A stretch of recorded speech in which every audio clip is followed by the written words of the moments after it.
ಎಲ್ಲೋ ಒಂದ್ ಕಡೆ ಅವರು ಪ್ರೊಫೆಷ್ನಲಿ ಅವರ ಆಸೆಗಳು ಹೇಗೆ, ಹಸಿವೆ ಹೇಗಿತ್ತು, ಏನೇನನ್ನೆಲ್ಲ ರಿಸ್ಕ್ ತಗೋತಾ ಇದ್ರು ಕಾಣಿಸ್ತು. ಹ್ಮ್. ಶಂಕರ್ ನಾಗ್ ಸರ್ ಆಗಿರ್ಲಿ, ರವಿ ಸರ್ ಆಗಿರ್ಲಿ, ಹಂಸಲೇಖ ಸರ್, ಇವರೆಲ್ಲರಲ್ಲಿ ಮನುಷ್ಯನಾಗಿ ನೀವು ನೋಡ್ತಾ ಇದ್ದಿದ್ದೇನು? ಅವರೆಲ್ಲ ಮನುಷ್ಯರು ಅಂತ. ಆ? ಅವರಿಗೆ ಇರುವ ಎಲ್ಲ ಪ್ರಭಾವಳಿಗಳನ್ನು ಮೀರಿ ಎಲ್ಲರೂ ಮನುಷ್ಯರು, ಅಂದ್ರೆ ಅಪರೂಪದ ಮನುಷ್ಯರು. ಹೇಗೆ? ಈಗ ಉದಾಹರಣೆಗೆ ಆ, ಏನೇನು ಉದಾಹರಣೆ ಕೊಡಲಿ, ತುಂಬ ಇದೆ ಉದಾಹರಣೆ ಕೊಡೋಕ್ಕೆ. ಇಲ್ಲಿವರೆಗೂ ಆ, ಹೇಳಿಲ್ದೇ ಇರೋಂಥದ್ದು ತುಂಬ ಒಂದಷ್ಟು. ದೊಡ್ಡ ದೊಡ್ಡ ಉದಾಹರಣೆಗಳಿದೆ. ಶಂಕರ್ನಾಗ್, ನಾಗಮಂಡಲ ಅಂತ ನಾಟಕ ಮಾಡ್ತಿದ್ವಿ. ಹ್ಮ್. ಆ ನಾಟಕದಲ್ಲಿ ನಾನು ಸೂತ್ರದ ಗೊಂಬೆ ಆಡಿಸ್ತಾ ಇದ್ದೆ. ಪಪೆಟ್. ಪಪೆಟ್, ನಾಯಿ ಮತ್ತು ಹಾವು, ಎರಡು ಬೊಂಬೆಗಳು. ಇನ್ನು ಉಳಿದಿದ್ದ ಲೈವ್ ಕ್ಯಾರೆಕ್ಟರ್ಗಳು. ಈ ನಾಯಿ ಲೈವ್ ಸೈಜ್ ನಾಯಿ.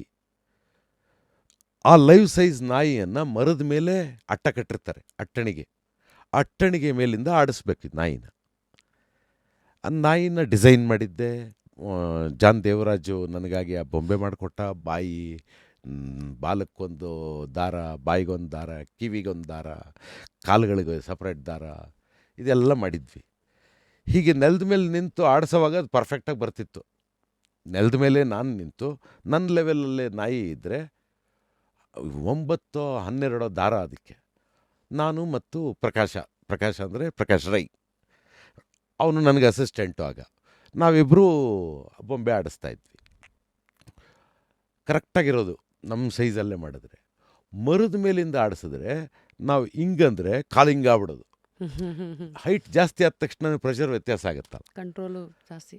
ಎಷ್ಟು ದಿವಸ ಆದರೂ ಸರಿನೇ ಹೋಗಲಿಲ್ಲ ಬೊಂಬೆ. ಆಗ ಅದುವರೆಗೆ ಸೂತ್ರದ ಗೊಂಬೆನೇ ಆಡಿಸಲ್ದೇ ಇರುವ ಶಂಕರ್ 12 ದಾರನ 4 ದಾರಕ್ಕೆ ಇಳಿಸ್ಕೊಟ್ರು.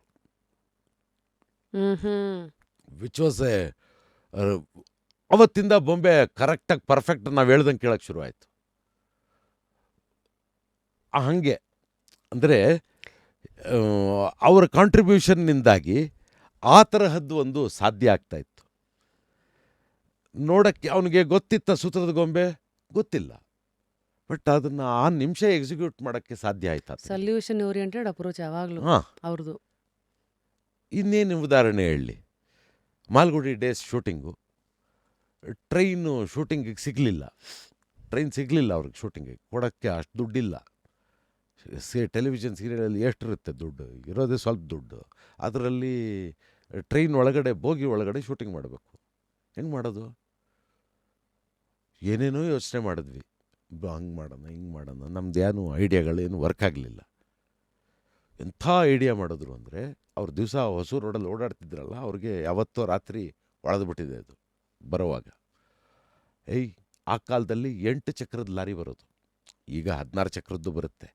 ಆ ಕಾಲದಲ್ಲಿ 8 ಚಕ್ರದ್ದೇ ದೊಡ್ಡದು. ಆ 8 ಚಕ್ರದ ಲಾರಿ ಮೇಲೆ ಬೋಗಿ ಸೆಟ್ ಹಾಕ್ಬಿಡೋಣ. ಹಾಕ್ಕೊಟ್ವಿ. ಸಿನಿಮಾ ನೀವು ಈಗಲೂ ನೋಡ್ಬೋದು ಅದನ್ನ, Malgudi days, it's on YouTube. Lorry ಮೇಲೆ ಹಾಕಿರೋ ಸೆಟ್ಟಲ್ಲಿ ಬೋಗಿ, ಬೆಂಗಳೂರು ಪೂನಾ ರೋಡಲ್ಲಿ ಶೂಟಿಂಗು. ಲಾರಿ ಟ್ರೈನ್ ಒಳಗೆ ಶೂಟಿಂಗ್ ಮಾಡ್ದಂಗೆ ಕಾಣುತ್ತೆ. ಈ ತರಹ ಇದು ಶಂಕರ್ ನಾಗ್ ಅವರದ್ದು.